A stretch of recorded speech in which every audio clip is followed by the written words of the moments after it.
Assalamualaikum warahmatullahi wabarakatuh. Selamat pagi menjelang siang pemirsa TVRI Kalimantan Barat dimanapun Anda berada. Jumpa kembali dalam acara Hidup Sehat masih bersama saya Dr. Gigi Lisa.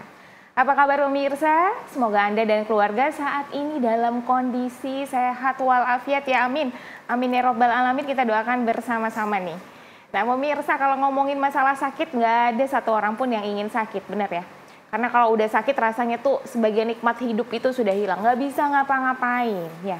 Nah kali ini di studio sudah hadir bersama saya dan narasumber kita yang akan mengedukasi, sharing lagi kepada Anda pemirsa di rumah. Ternyata nih ada nih salah satu penyebab kematian yang juga cukup tertinggi sebagai penyebab kematian baik di dunia maupun Indonesia, yaitu penyakit jantung ya. Karena kali ini kita akan membahas mengenai melangkah untuk jantung lebih sehat bersama. Nah ini langsung saja ya kita sapa. Ini ada narasumber kita, ada Dr. Adwin. Apa kabar dok? Sehat dok. Sehat alhamdulillah ya. Dokter Adwin ini adalah satu dari sedikit ya. Lumayan. Hitungannya lumayan lah ya. Dokter spesialis jantung dan pembuluh darah yang ada di Kalimantan Barat. Ya. Saat ini beliau nih kayaknya yang termuda ya, atau lulusan yang paling baru ya. Paling baru kembali lagi ke Kalimantan Barat, tepatnya di awal tahun 2025 awal. Baik ya, kita tanya dulu deh. Saat ini SPJP dok, sudah berapa banyak di Kalimantan Barat? SPJP kurang lebih 15-an mungkin ya, 15 sampai 20 ya. Baik, saat ini 15 sampai 20 ini ada dari 14 kabupaten kota semua terisi di Kalbar? Dari Kalimantan Barat full ya kayaknya. Full ya? Jadi aman ya? Insya Allah aman ya. Insya Allah aman. Jadi 14 kabupaten kota ya, 2 kota dan 12 lagi kabupaten tuh ada ya, dokter spesialis. Yang belum ada mungkin lagi sekolah, nanti ada pasti. Nanti ada ya. Karena apa? Nah, karena kayak statement saya tadi di awal nih, ternyata memang penyebab tertinggi kematian di dunia, bahkan di Indonesia pun salah satunya ada jantung ya. Penyakit jantung ini diam-diam aja kita nggak tahu nih, tiba-tiba katanya sehat walafiat ya. Tahu-tahu sakit, tahu-tahu lewat. Ternyata diagnosanya adalah kena serangan jantung gitu ya. Itu luar biasa ya. Dan sesuai dengan tema kita kali ini, melangkah untuk jantung lebih sehat. Nah, melangkah yang mana nanti kita tanya nih sama Dokter Adwin ya. Oke, sebelumnya saya mau balik lagi ke Dokter Adwin dong. Dok, kalau kita ngomongin penyakit jantung ya, dulu kan identiknya, aduh ini bakalan kenanya sama lansia deh. Kalau saya udah tua gitu, kesannya tobatnya belakangan gitu ya. Karena kayaknya kalau masih muda, masih usia produktif, masih anak-anak atau remaja, kecil sekali potensi untuk terjadinya serangan ataupun penyakit jantung ini. Boleh ceritakan dok, sebenarnya penyakit jantung ini seperti apa sih? Mungkin kita mereview kembali ke pemirsa di rumah terkait penyakit jantung. Ya, jadi sebenarnya untuk penyakit jantung itu sekarang prevalensinya atau angka kejadiannya di pasien-pasien yang lebih muda itu sudah ada. Ya, jadi dulu itu di atas 40 tahun baru mulai resiko kena jantung. Sekarang dari umur 30 udah ada. Bahkan saya yang termuda pernah dapat umur 25 ada, habis futsal gitu serangan jantung ada gitu. Tapi jadi, tertolong masih dok? Alhamdulillah tertolong ya, gitu. Semakin cepat kita tahu gimana gejala jantung, semakin cepat dibawa ke rumah sakit, angka harapan hidupnya lebih tinggi. Gitu. Oke, ini mau flashback lagi. Sering sebenarnya ya di acara Hidup Sehat kita hadirkan narasumber yang membahas temanya seputar penyakit jantung. Tapi ternyata angka kejadian pada organ jantung ya, masalah pada jantung juga angkanya terus bertambah gitu ya. Sekarang kan memang PR-nya mau ditekan nih. Kalau bisa quality of life-nya jadi lebih baik karena jantungnya terus sehat kan seperti itu. Nah, untuk penyakit jantung sendiri dok, ini ada pembagiannya nggak? Penyakit jantung tuh seperti apa sih dok? Ada penyakit jantung yang mungkin ada levelnya, tahapnya gitu. Seperti apa dok? Ya, jadi kalau untuk sakit jantung itu yang dikatakan serangan jantung itu adalah penyakit jantung koroner gitu. Penyakit jantung koroner itu penyakit sumbatan di pembuluh darah jantung. Itu yang biasanya disebut serangan jantung gitu. Ada lagi yang namanya penyakit jantung bawaan, itu dari lahir. Udah memang dapatan dari lahir, bisa keluar keluhannya pas lagi bayi, dari anak-anak, ataupun nanti keluhannya munculnya pas dewasa. Dan yang terakhir yang paling sering itu adalah gagal jantung. Gagal jantung itu biasanya pasien-pasien yang nggak tahu kalau ada resiko sakit jantung. tidak tertangani dari awal, akhirnya gagal jantung. Biasanya keluhannya lebih ke sesak nafas gitu, cepat capek, cepat ngos-ngosan gitu. Tahu-tahu jantungnya sudah bengkak segala macam. Baik gitu, ya. Jadi ada 3 kelompok utama tadi kurang untuk penyakit lebih kelompok jantung besarnya ya. ada 3 kelompok ya. besarnya ada 3. Jadi ada yang penyakit jantung bawaan. Kalau itu sih dari lahir juga sudah ada defek ya. Betul, sudah ada kelainan ya dari anatomi jantungnya atau organ jantungnya tidak terbentuk dengan sempurna ya. Betul. Terus berikutnya tadi ada yang serangan jantung ya. Gitu. Atau kalau serangan jantung lebih ke sumbatan di pembuluh darah jantung. Sumbatan dari pembuluh darah jantung, dan itu ternyata sebenarnya perjalanannya cukup panjang gitu ya dok ya, dan kadang tidak disadari. Nah itu, dan tadi yang terakhir dok adalah masalah gagal jantung. Gagal jantung ya. Gagal jantung. Itu tiba-tiba juga tanpa disadari, oh ternyata kita sudah punya masalah dengan jantung kita ya. Iya. Oke, kalau faktor penyebabnya sendiri dokter Adwin, itu apa saja dok? Jadi untuk faktor penyebabnya itu kalau untuk penyakit jantung koroner atau yang sampai ke gagal jantung, itu faktor risikonya yang sudah terbukti itu ada 5. Jadi darah tinggi, kencing manis, kolesterol, merokok, dan keturunan. Ada lagi tambahan itu obesitas dan sedentary lifestyle namanya. Sedentary lifestyle itu bahasa gaulnya hidupnya rebahan lah, kaum rebahan lah gitu ya. Jadi jarang aktivitas fisik. Nah gitu. Jadi yang paling utama itu sebenarnya. Oke ya. Sebenarnya kalau kita lihat itu ada faktor yang memang bisa dimodifikasi sama yang tidak bisa dimodifikasi ya dok ya. Contoh tadi genetik, benar ya. Kalau genetik suka nggak suka ya itu warisan lah ya. Bawaan dari orang tua. Warisan yang sebenarnya warisan yang kita nggak harapkan seperti itu ya. Terus tadi kalau yang tidak bisa dimodifikasi, apakah faktor jenis kelamin, usia tadi juga punya pengaruh dok? Kalau jenis kelamin itu prevalensinya lebih banyak misalnya di perempuan, dan itu biasanya lebih ke arah gaya hidup juga gitu, dari makannya, hormonalnya, terus dari pola hidupnya, lifestyle-nya gitu. Tapi kalau misalnya yang genetik dari bawaan memang tidak bisa diapa-apain ya gitu. Biasanya dikatakan genetik itu kalau orang tuanya yang laki-laki punya riwayat sakit jantung di bawah usia 55 dan yang perempuan di bawah 65. Baik, gitu. itu besar kemungkinan resiko untuk menurun ke anak-anaknya. Jadi misalnya ibunya nih riwayat sakit jantung tapi kena sakit jantungnya umur 75, nah itu bukan turunan. Tapi kalau di bawah usia tersebut tadi ya, kalau ibunya dan bapaknya tadi di bawah usia 55, maka kalau bisa anaknya udah harus deteksi dini ya, screening dan segala macam. Gaya hidupnya mulai harus sehat terus. Luar biasa ini pengetahuan ya, pemahaman buat pemirsa di rumah. Tapi ya dok ya, walaupun ternyata ibunya baru terdiagnosa di atas 75 tahun, orang tua yang laki-lakinya atau ayahnya juga di atas 55 tahun, tapi kan bisa jadi sebenarnya sebelumnya tuh sudah ada riwayat yang mereka nggak tau ya dok ya. Bagusnya mau usia berapapun orang tuanya, kita nih yang sebagai keturunan pertamanya ya kalau bisa screening dan melakukan gaya hidup sesehat mungkin. Perilaku hidup sehat lah ya dok ya.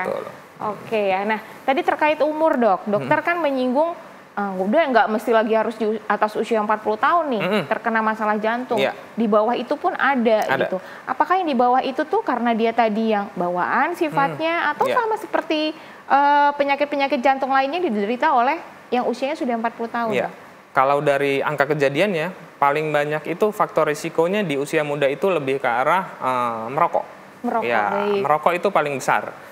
Jadi kalau di usia muda yang kena serangan jantung, hipertensi jarang, gitu, diabetes jarang, apalagi memang jarang periksa ya, gitu. Cuman memang yang paling banyak adalah merokok, faktor risikonya begitu ditanyain merokok nggak, ternyata perokok aktif atau keturunan memang, gitu. Jadi paling sering itu, dan merokok itu memang faktornya besar sekali ke riwayat sakit jantung koroner. Gitu. Oke, ini kita nih susah kalau ngomongin sama perokok-perokok ya, masuk kuping kanan, keluar kuping kiri ya dokter Adwin ya. Ternyata rokok ini sendiri pemirsa bukan hanya salah satu faktor risiko untuk terjadinya penyakit jantung, banyak sekali penyakit-penyakit lainnya, khususnya PTM ya, penyakit tidak menular dan degeneratif lainnya yang dipicu oleh rokok. Bukan sekedar perokok aktif, bahkan perokok pasif pun. Nah, untuk jantung sendiri berapa persentase sih dok? Kalau dokter mungkin punya datanya atau ada evidence base sebelumnya yang menyatakan bahwa rokok ini persentasenya cukup tinggi menjadi salah satu faktor resiko di penyakit jantung ini. Jadi rokok ini dari data di Indonesia aja ya, ternyata di atas penduduk di atas 10 tahun itu hampir 35% merokok di Indonesia ini. Serius dok? Iya. Jadi gitu. perokok muda kita pun cukup tinggi di Indonesia. Dari data Riskesdas tuh 2018 terakhir itu sekitar 35% orang di atas 10 tahun itu merokok di Indonesia. Oke. Gitu. Dan perokok dalam artian perokok aktif nih, perokok bukan aktif, perokok bukan pasif. Ya, coba itu ya. tidak terhitung pasif ya. Baik. Ini perokok aktif gitu. Dan faktor resiko untuk menjadi jantung itu bisa langsung bisa tidak. Oke. Gitu. Yang contoh yang tidak langsung apa? Ngerokok itu mengganggu fungsi endotel. Endotel itu pembuluh darah di jantung ya ataupun di tubuh. Akhirnya orangnya jadi darah tinggi. Habis itu jadi kena sakit yang lain, riwayat stroke, pernah sampai stroke atau kencing manis gitu. Nah, kalau yang secara langsung dia memang mengganggu pembuluh darah sehingga dia gampang tercipta sumbatan gitu. Iya, sehingga lebih gampang untuk terjadinya serangan jantung gitu. Oke ya. Nah, ini di layar tadi yang sudah disampaikan sama Dokter Adwin nih Bang ya. Beberapa faktor resiko bisa menyebabkan terjadinya penyakit jantung ya. Dan lebih banyaknya memang karena lifestyle. Betul. Nah, misal dok, genetiknya ada, tapi lifestyle-nya sehat, mungkin nggak bisa nanti terjadi penyakit jantung? Masih bisa. Jadi faktor resiko tadi kan yang sudah fix itu ada 5 itu tadi ya. Jadi dengan adanya faktor resiko keturunan sudah ada 1 nih. Kalau dia ditambah lagi gaya hidupnya tidak sehat, resiko untuk hipertensi jadi ada, jadi meningkat resiko serangan jantungnya. Resiko untuk kencing manis jadi ada lagi. Belum lagi nanti resiko obesitas dan segala macam. Yang paling sering sekarang adalah menurut saya adalah di sedentary lifestyle. Sedentary lifestyle itu yang tadi jarang bergerak. Betul. Apalagi sekarang udah banyak YouTube, komputer, semuanya online, jarang beli jalan gitu ya. Jadi aktivitasnya kurang. Nah, jadi aktivitas yang kurang itu meningkatkan risiko darah tinggi dan segala macam sampai ke serangan jantung. Gitu. Oke ya. Tapi tadi balik lagi dok, pertanyaan kita nih, saya ini punya riwayat nih orang tua saya sebelumnya menderita penyakit jantung. Tapi saya punya pola hidup yang sehat dok. Apakah bisa juga tetap? Bisa. Ya, ngeri juga ini ya. Cuman dari data, misalnya aktivitas fisik yang bagus seperti olahraga gitu atau jalan. Kalau di jantung itu jalan, lari, sepeda atau berenang ya atau senam ya. Nah, itu aktivitas fisik aerobik itu dia mengurangi resiko untuk terjadinya penyakit jantung koroner sampai 45%. Oke. Jadi kalau misalnya memang sudah ada riwayat keturunan sakit jantung, resikonya bisa turun sampai setengah kali lipat tuh, gitu. Setengahnya gitu. Kalau melakukan aktivitas fisik ya. Iya. Oke. Artinya gini, kalau memang punya resiko 1 nih yang udah kita nggak bisa modifikasi sama sekali, sudah bawaan, sudah genetik, balik lagi tadi, supaya menjaga ini ya salah satunya adalah dengan melakukan aktivitas fisik yang sesuai ya. Betul sekali. Yang sesuai buat upaya peningkatan kesehatan organ jantungnya juga ya dok ya. Iya. Oke, ini menarik nih dok, karena kan sekarang memang tadi udah disinggung sama Dokter Adwin, banyak sekali pemirsa di rumah di era pasca COVID ya, ini ada hikmah positif dan negatifnya. Ternyata banyak yang akhirnya mengedepankan budaya sedentary lifestyle, kemana-mana keluar. Katanya social distancing, kan apa-apa semua pakai gadget, pakai aplikasi, instan, mau pesan makan juga dengan gampang nunggu di rumah, datang. Abis gitu lanjut lagi rebahan lagi, betul. Oke, luar biasa kita bahas lagi ya pemirsa. Ini seru karena nggak menutup kemungkinan kita pun nih saat ini punya resiko terjadinya penyakit jantung. Jangan kemana-mana, kita segera kembali setelah yang satu ini.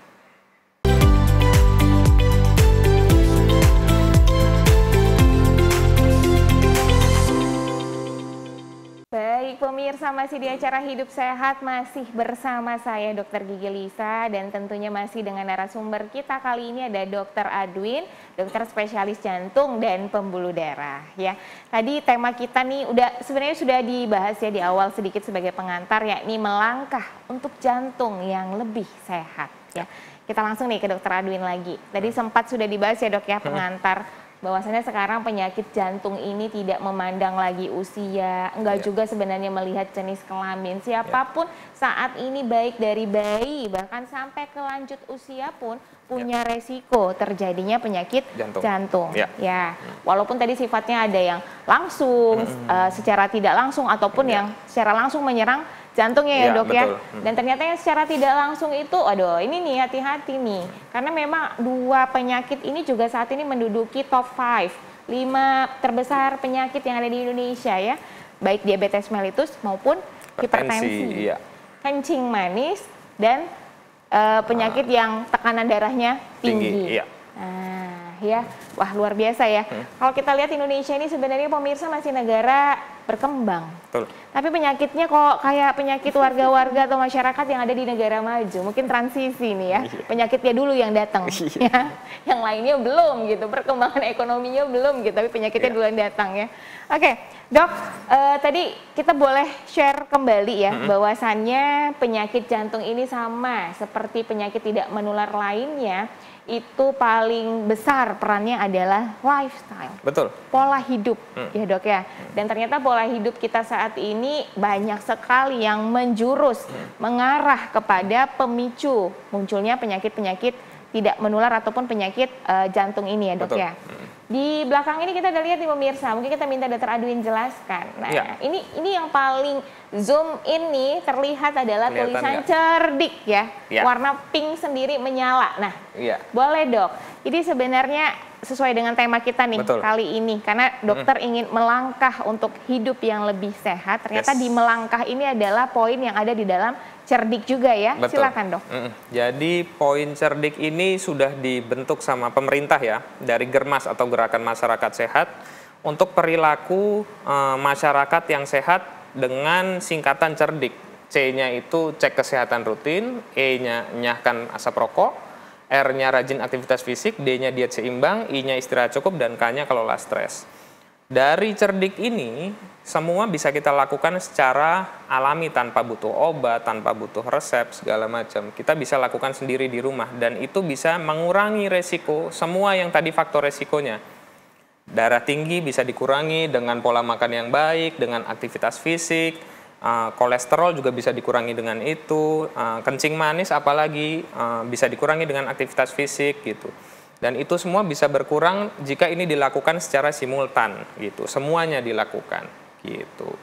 Dan yang saya fokuskan tadi lebih ke arah sekarang aktivitas fisiknya ini. Jadi kadang-kadang aktivitas fisik itu masih suka salah kaprah gitu. Contohnya saya suka nyuci, Dok, di rumah gitu. Suka nyuci, saya berkebun di rumah gitu, kan udah masuk olahraga gitu. Betul. Nah, itu berbeda ternyata gitu. Itu beda daripada olahraga yang dimaksud di cerdik ini gitu. Oke, boleh deh Dokter Adwin jelaskan nih terkait aktivitas fisik yang diharapkan supaya bisa mengoptimalkan kesehatan kita nih, Dok. Seperti apa? Jadi kalau aktivitas fisik, sekedar aktivitas fisik itu adalah segala aktivitas yang kita lakukan gerakan tubuh yang menghasilkan energi, itu disebut aktivitas fisik. Tapi di sini aktivitas fisiknya fokusnya ke exercise atau ke latihan atau olahraga lah kita di bahasa Indonesianya. Olahraga itu adalah aktivitas fisik yang teratur dan sudah terstruktur. Jadi kalau nyuci itu kan tidak teratur ya dan tidak terstruktur gitu. Beda dengan lari, misalnya kita lari pagi setiap 2 hari sekali itu sudah terstruktur, berapa kilo, berapa menit, nah itu sudah terstruktur. Nah itu yang dimaksud dengan aktivitas fisik yang exercise ini, yang dimaksud di cerdik ini. Dan kita targetnya adalah minimal 30 menit tiap hari. 30 menit setiap hari. Dan minimal 150 menit per minggu. Artinya 150 menit per minggu. Artinya 5 hari dalam seminggu.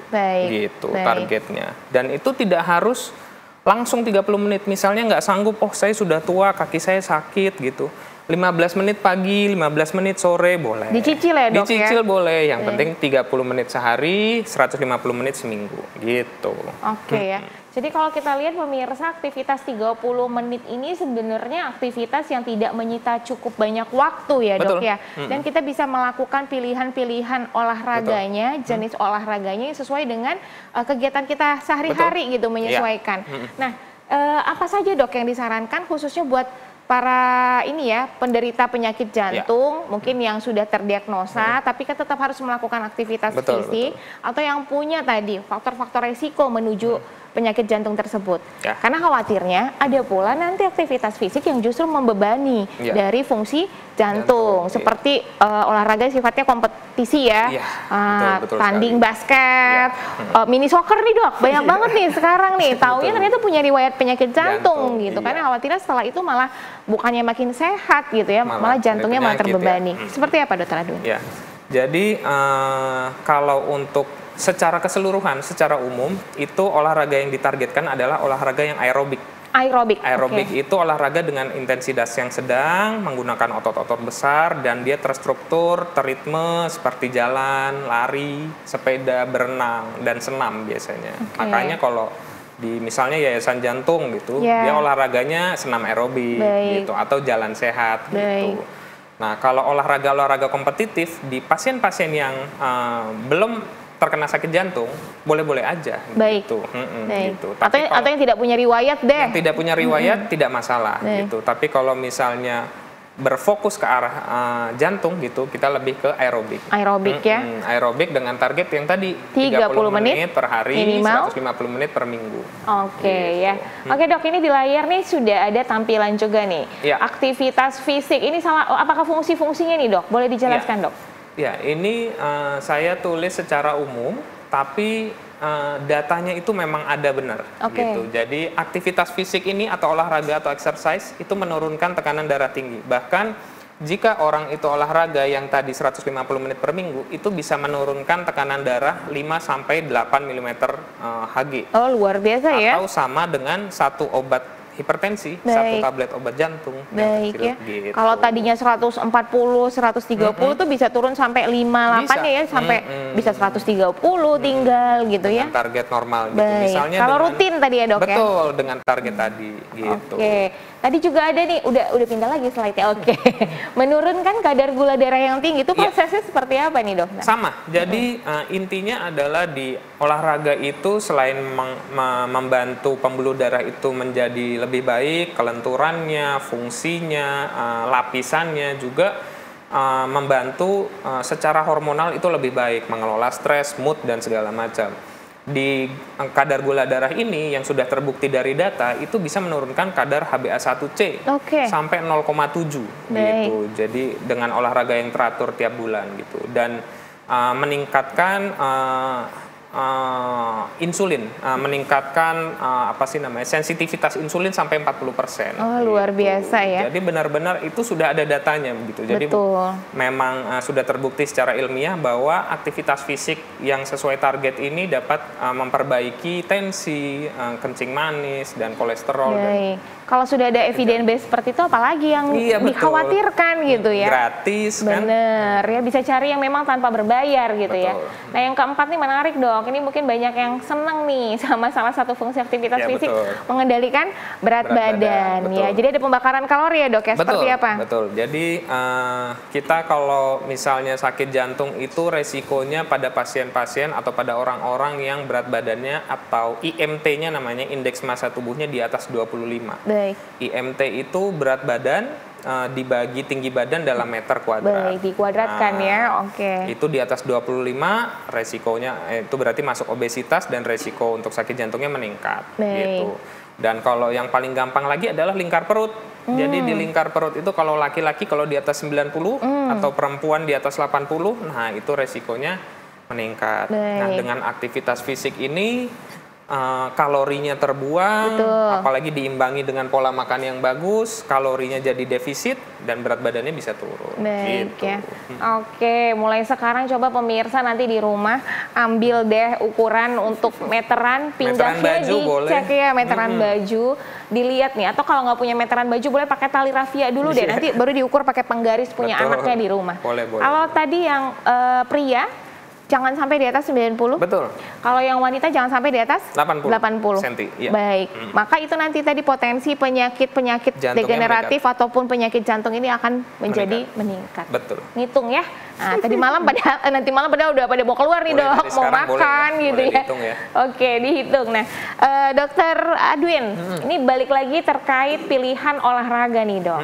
Tadi sudah disinggung sama Dokter Adwin. Sekarang ada yang tanpa biaya, murah meriah gitu ya, sesuai juga dengan tema kita nih. Betul. Melangkah gitu ya, yaitu jalan kaki nih, Dok. Betul. Ya. Nah, sebenarnya kalau buat si organ jantung ini sendiri yang lebih baik itu jalan, jogging, lari, atau seperti apa, dan terstrukturnya nanti seperti apa nih, Dok? Harus sekian ini per menit, atau nanti contoh nih hari ini si FD ya, nah, udah jalan nih katanya jalan, tapi nanti ada yang buka nih, jajan dulu nih, ada stand ini nih seblak nih, bir dulu gitu, tapi nanti hitungannya udah kok 30 menit, seperti apa, Dok? Ya, jadi yang penting itu continuous ya, selain terstruktur juga continuous, artinya jangan jalan berhenti.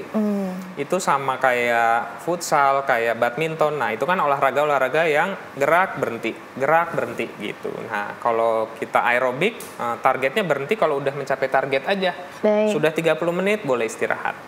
Atau yang nggak kuat misalnya di usia tua atau di pasien-pasien yang gemuk, 15 menit nggak kuat istirahat. Baik. Tapi ada targetnya dulu. Baik. Gitu ya. Terus dia continuous, jalan terus. Kalau bisa lari terus gitu. Iya. Gitu. Jadi pilihannya boleh jalan, boleh lari, tapi harus continuous ya, sesuai dengan kemampuan fisiknya masing-masing nih di kita ya. Dan ini adalah pilihan aktivitas fisik ataupun olahraga yang murah meriah tanpa biaya sama sekali. Cuman modal kadang, Dok. Nah, ini mau OOTD katanya, mau outfit of the day gitu ya. Jadi sudah harus ya benar-benar dari from head to toe ya, dari kepala, ujung rambut, ujung kaki itu yang dipikir akhirnya jadi mehong. Betul. Ya, itu mungkin karena ikut tren aja gitu. Padahal sebenarnya dicari adalah lebih ke manfaat kesehatannya ya, Dok ya. Nah, sekarang ini kan banyak juga, Dok, sudah muncul ada ayo nih kita gerakan untuk 1000 langkah ya dalam satu hari. Apakah ini juga salah satu upaya, Dok, untuk bisa menekan tadi ya potensi atau kemungkinan terjadinya penyakit jantung, Dok? Ya. Jadi kalau di panduan itu target utamanya adalah exercise yang tadi. Jadi exercise yang 150 menit per hari. Tapi tidak semua orang ternyata bisa. Bisa karena aktivitasnya kerja setiap hari, sampai rumah nanti ngurus rumah tangga segala macam gitu. Jadi akhirnya jika tidak bisa sampai 150 menit per hari, minimal aktivitas fisiknya harus aktif. Nggak boleh tiduran terus, nggak boleh baring-baring terus. Bahkan dari data itu dari Amerika dibuktikan bahwa duduk lebih dari 8 jam per hari itu sama faktor resiko jantungnya dengan orang merokok. Jadi di sana ada istilah sitting is the new smoking.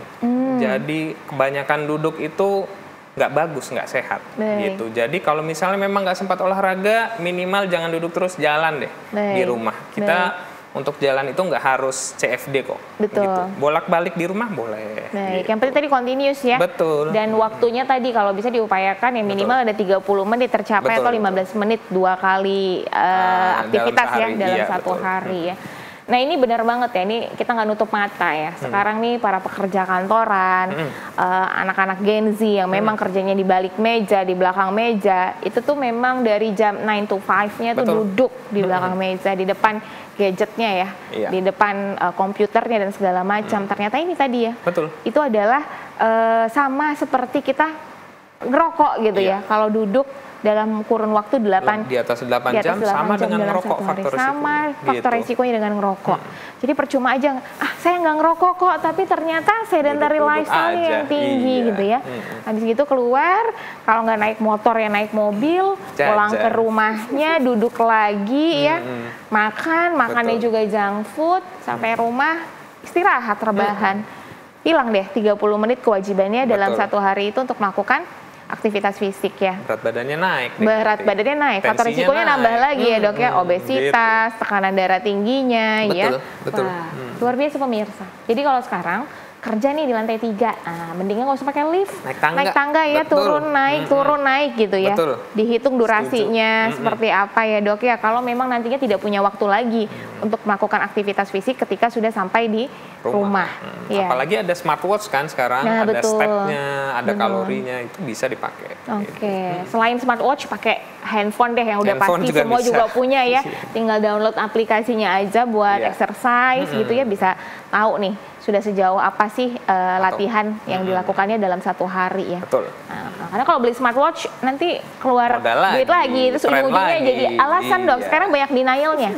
Banyak orang sudah malas olahraga karena alasannya itu tadi. Belum punya sepatu repot lari. Katanya gitu, terus belum repot karena tidak punya waktu. Tadi udah kita akalin nih, ternyata mahal, butuh modal yang cukup tinggi gitu ya. Jadi jangan jadikan itu sebagai patokan kalau mau hidup sehat. Betul. Ya, oke. Dok nih, ini menarik lagi nih Dok. Ternyata ya banyak kejadian. Nah ini nih di mungkin setahun belakangan itu beberapa atlet kita lihat di televisi ya, ataupun beberapa tokoh-tokoh influencer, bahkan ada artis-artis Indonesia pun gitu, yang ternyata memang aktivitas fisiknya oke banget. Nggak taunya meninggal ketika melakukan atau sesudah melakukan aktivitas fisik. Contoh kemarin pemain Cina ya untuk badminton, itu pernah tiba-tiba terus ada yang pelari nih yang di media sosial ya menjelang final ketika live kolaps, tidak bisa tertolong, dan saat itu juga ya. Nah itu udah lama banget memang ya. Kalau kita flashback kembali lagi, Haji Mas Said kurang apa, olahraganya kurang apa, bagus, aktivitas fisiknya oke banget, tapi ternyata didiagnosa meninggal karena serangan jantung. Suami BCL juga, waduh kita jadi acara info gosip apa ya pemirsa ya. Jadi mantan suami BCL juga almarhum kan, juga meninggal habis aktivitas fisik, pulang paginya ternyata sudah tidak bernyawa, diagnosanya serangan jantung. Ini gimana Dok? Ini kayaknya kayak dua mata pedang pula ini olahraga, apa seperti apa Dok? Ya jadi memang itu apa ya, pasien-pasien yang muda atau orang-orang yang muda itu kita nggak tahu. Kita nggak tahu sih punya sakit jantung apa enggak sih, pembuluh darah kita tuh udah ada sumbatan atau belum sih gitu. Cuman memang kita kan nggak tahu pola hidup sekarang, merokoknya apakah aktif atau enggak, habis itu makannya benar atau enggak, walaupun badannya bagus, kalau misalnya dia makannya berlemak-lemak, kolesterol, gulanya makannya tidak diatur, itu bisa jadi memang sudah ada bawaan. Jadi untuk penyakit jantung koroner itu sumbatan di pembuluh darah itu sudah mulai ditimbun sejak dekade ke-2 sampai ke-3. Jadi artinya kita dari umur 30 itu plak-plak atau sumbatan di pembuluh darah itu udah mulai ditimbun gitu. Kalau kita makannya nggak sehat, aktivitasnya nggak bagus, itu tertimbun terus. Kenanya nanti umur 40, 50 gitu. Di pasien-pasien yang lebih muda itu kayak Haji Mas Said atau yang pelari itu mungkin memang sudah ada faktor keturunan, ditambah lagi mungkin tidak melakukan screening misalnya. Mungkin ya. Akhirnya tidak tahu gitu. Nah itulah salah satunya poinnya cek kesehatan rutin juga gitu. Dari cek kesehatan rutin itu yang kita periksa darah tinggi ada apa enggak, gula ada apa enggak, kolesterol ada apa enggak, sama berat badan. Nah ini pemeriksaan yang rutin untuk jantung ya Dok ya tadi ya, tekanan darah, terus gula darah, terus tadi kolesterol, sama yang satunya lagi berat badan. Itu simpel semua, nggak mahal. Semua baik ya. Puskesmas bisa. Oke, jadi ini suatu hal yang penting buat kita ingat pemirsa, jangan telat melakukan pemeriksaan ya, medical check up, general check up, kalau bisa kita rutinkan deh Dok ya, dalam 1 tahun minimal sekali kalau kita memang nggak punya keluhan kalau yang masih apa-apa. Muda sekali nggak apa-apa. Iya bener ya, jangan sampai nanti aduh takut nih karena saya general check up jadinya saya ketahuan punya macam-macam penyakit gitu ya. Biasanya sih kayak gitu ya. Orang nggak periksa itu gara-gara takut hasilnya jelek gitu. Baik ya, jadi sudah ada stigmanya dulu nih di mindsetnya gitu ya. Jangan ya pemirsa, jangan sampai nanti tiba-tiba tidur paginya mohon maaf nggak buka mata lagi selama-lamanya ya. Betul. Oke, nanti kita lanjutkan lagi Dok. Diskusi kita, obrolan kita, sharing kita seputar melangkah lebih untuk jantung yang lebih sehat. Jangan kemana-mana pemirsa, kita akan segera kembali setelah jeda yang satu ini.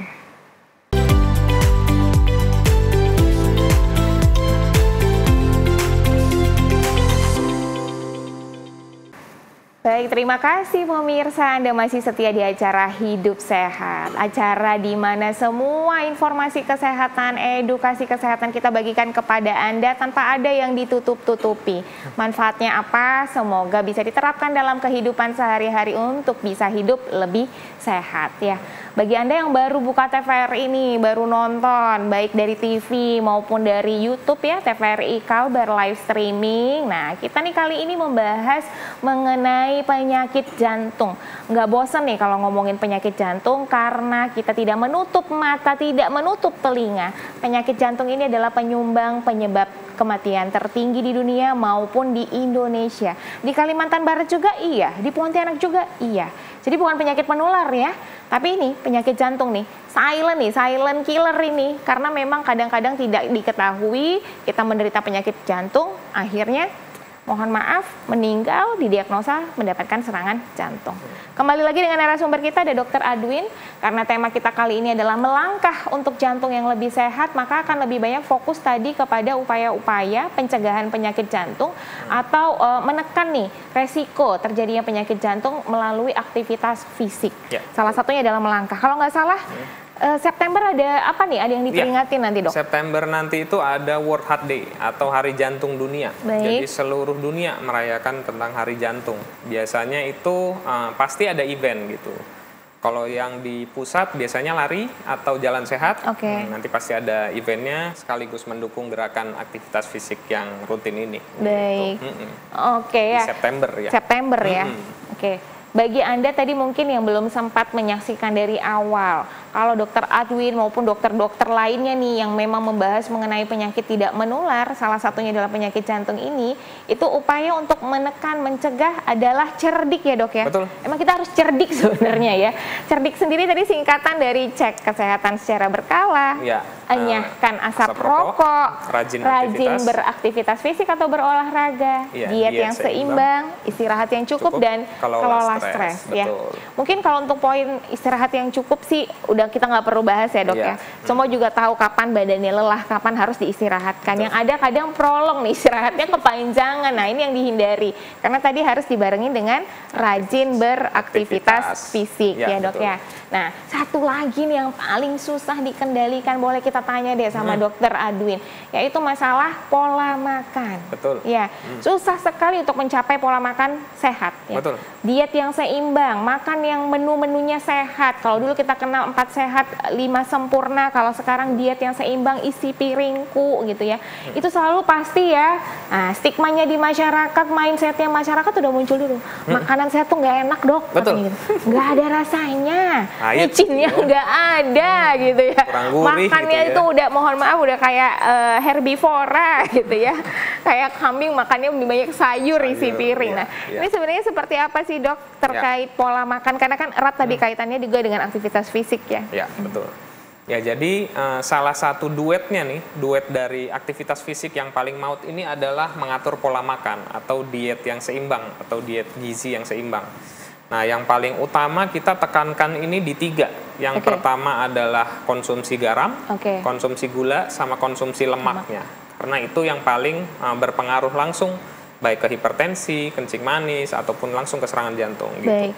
Nah, kalau untuk untuk garam dulu nih. Untuk garam itu kita dari panduan baik secara internasional dari Eropa, dari Amerika, bahkan di Indonesia itu panduannya adalah di 1 sendok teh dalam sehari atau sekitar 2 gram sehari gitu, 2000 mg atau 2 gram natrium. Natrium itu artinya garam ya, natrium itu garam. Jadi 1 sendok teh garam itu maksimal sehari. Jadi kalau misalnya lagi masak sejumput kecil gitu mungkin nggak berasa ya, cuman yang kadang-kadang kita nggak ngerti bahwa di makanan-makanan yang sudah ada diproses seperti mie gitu, mie instan atau nugget atau sosis itu sudah ada garamnya. Bahkan minuman bersoda itu juga ada kandungan natriumnya, garamnya. Betul, gitu. Karena jadi, itu salah satu bahan pengawet ya, Dok, ya untuk makanan-makanan gitu, proses food tadi ya. Proses food gitu. Jadi sebenarnya harusnya kalau misalnya lagi pengen makan daging nih, makan ikan, makan ayam nggak apa-apa, tapi kurangi makanan yang berproses atau proses food kayak nugget atau sosis itu bisa dikurangi. Dan ternyata saat ini makanan yang sudah diproses ini ya Nah, ini yang jadi favoritnya anak-anak. Betul. Iya kan? Yang dijual nih di kaki lima. Ayo, coba perhatikan. Rata-rata tuh udah pada jual yang makanan-makanan seperti ini. Sosis, nugget, dan semua olahan lainnya yang di dalamnya sudah ada kandungan natrium cukup tinggi ya, Dok ya. Nah, ingat tadi rumusnya. GGL tuh, garam, gula, lemak. Kita baru dapat ilmu dari Dokter Adwin, garamnya sendiri itu 1 sendok teh loh. Batasnya dalam 1 hari kalau kita mau tetap sehat ya, Dok ya. Itu baru garam. Berikutnya gula, Dok. Ini ngeri sedikit nih kalau udah ngomongin gula nih. Mungkin saya tambahin dikit yang garam ya. Boleh, boleh.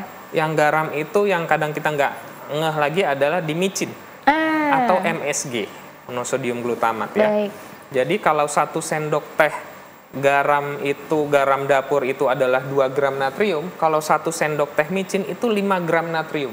Jadi 2 kali atau 2,5 kali lipat lebih banyak daripada garam normal. Baik, baik. Artinya kalau micinnya itu 1 sendok teh itu udah 5 gram sendiri. Baik, gitu, udah banyak. Belum lagi nanti micin-micin di makanan yang lain yang dari proses foodnya ada micinnya juga segala macam gitu. Nah itu mungkin dikurangi ya. Baik ya. Gitu. MSG tadi ya, monosodium glutamat. Natriumnya nih yang sudah ada di sini ya. Sodium, aduh, natrium. Generasi micin nih. Saya generasi micin juga ini ada yang makannya memang senangnya sama micin ya. Apalagi micin enak ya tapi nggak sehat ternyata. Nggak sehat ya. Apalagi sekarang trennya kan banyak gitu tuh. Makan makanan, mohon maaf, dari negara-negara tetangga kita, Korean food apa yang memang kandungan micinnya juga cukup tinggi ya. Nah itu bahaya. Berarti kita harus lihat nih, Dok. Kita hari ini udah konsumsinya sebanyak apa. Konon itu ditumpuk setiap hari apa jadinya ya, luar biasa. Nggak berasa gitu. Nanti berasanya pas udah tua, pas tahu-tahu tensinya tinggi segala macam gitu. Garam. Tadi GGL ya, garam, gula dan lemak. Kalau gulanya sendiri, Dok, seperti apa? Tambahannya gula ya. Gula itu yang suka kita nggak sadar adalah di minuman-minuman biasanya. Baik. Mau kopi susu, minuman kaleng gitu, minuman bersoda, itu ternyata gulanya tinggi sekali. Baik. Jadi kadang-kadang kita harus cek juga kalau lagi ke supermarket beli minuman bersoda atau minuman berwarna, cek aja itu gulanya ternyata tinggi. Ada tuh di ingredients ya kan. Biasanya paling sering gulanya itu sekitar sampai 19 gram. Betul. 19 gram. Bahkan yang zero sugar pun masih ada tuh yang 9 gram, gitu, 10 gram. Iya gitu. Jadi padahal batasan kita itu sehari itu hanya 4 sendok makan atau sekitar 50 gram. Di atas 50 gram meningkatkan resiko untuk kencing manis dan hipertensi gitu. Baik ya. Ataupun tadi secara langsung bisa menyumbat lagi nih endotelnya, si pembuluh. Kalau misalnya sudah rusak gitu, terus nanti terbentuk plak, akhirnya jadi serangan jantung deh. Baik gitu. ya. Nah, kita balik lagi tadi, garam hanya 1 sendok teh ya pemirsa. Atau 2000 mg atau 2 gram tadi ya, Dok. Nah, tapi kalau gula ini karena memang mungkin kebutuhan metabolisme tubuh ya, Dok, itu batasnya tadi di 4 sendok makan atau sekitar 50 gram lah, 50 gram. Ya, ngeri nih kalau Anda misalnya contoh nih, emang harus tiap hari minum kopi atau minum yang manis kayak teh. Kayak udah ada edik nih kalau nggak minum yang ini, dan manis pula ya, Dokter Adwin ya.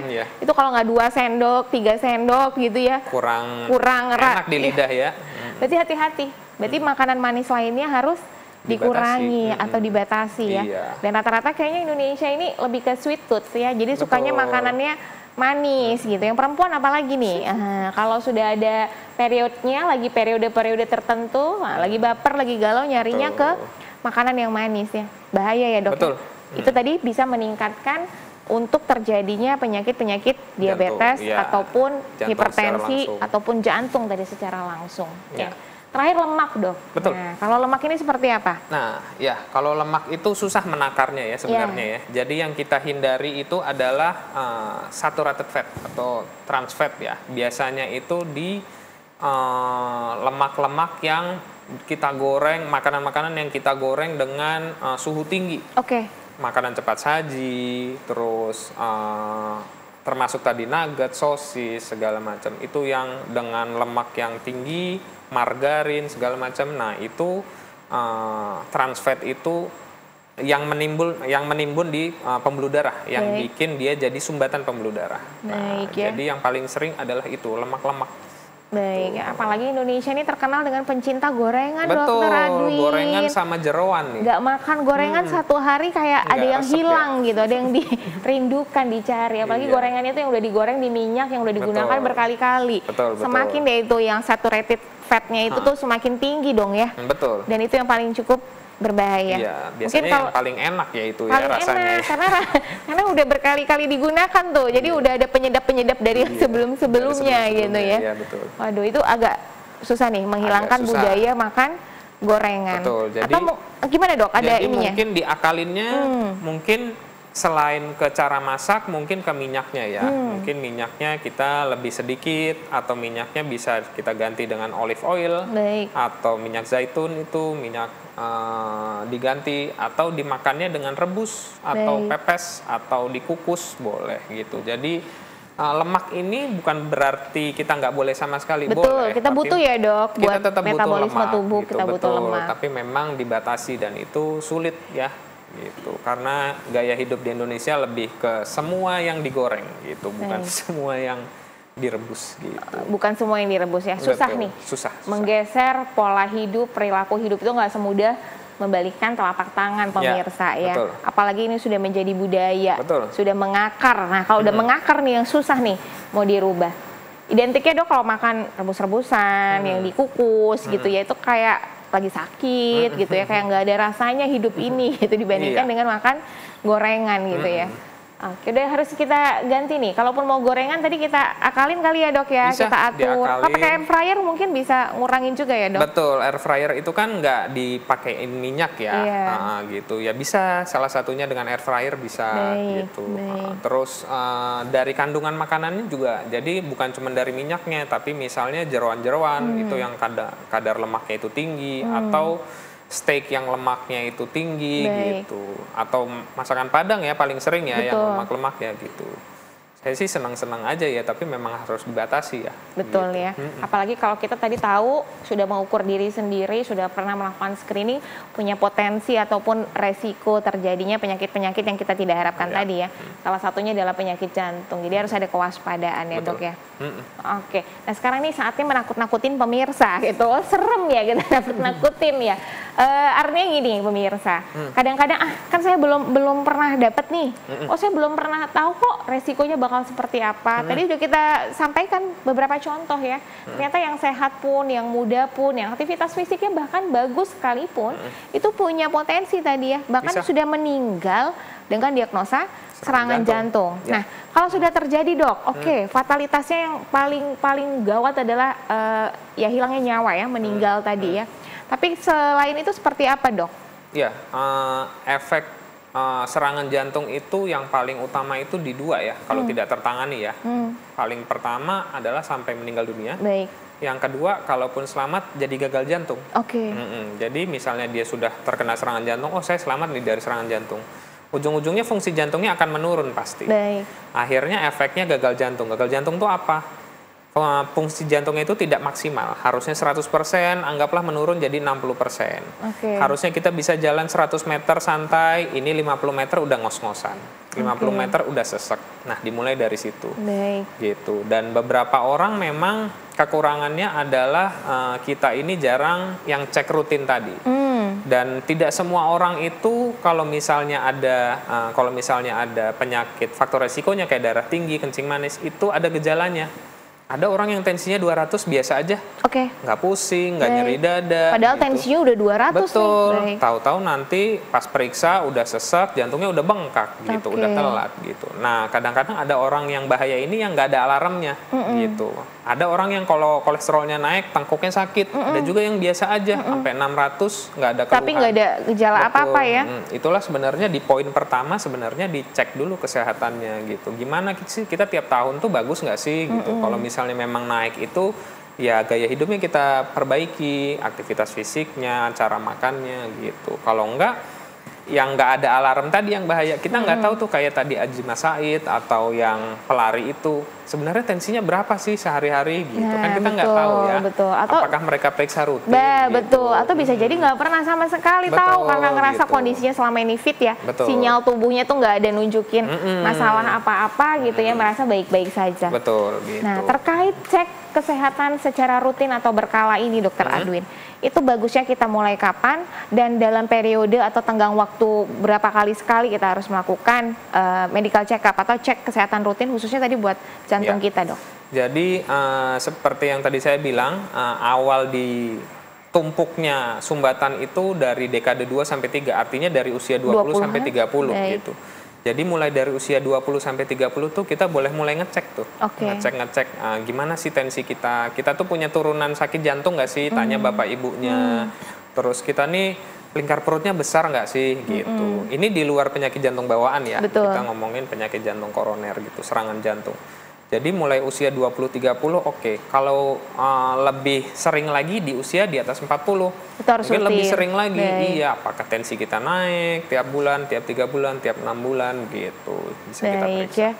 Oke, jadi udah disampaikan nih tadi sama Dokter Adwin pemirsa, kalau sudah 20 tahun ke atas, 30 tahun ke atas sudah mulai harus rutin cek kesehatan secara berkala. Walau tanpa ada keluhan atau gejala apapun ya, Dok ya. Kecuali memang di bawah umur segitu tuh udah ada pernah gejala ya, lebih baik, lebih cepat dilakukan pemeriksaan ya. Oke, baik. Dokter Adwin, kita terima kasih sekali nih kehadiran dokter di studio.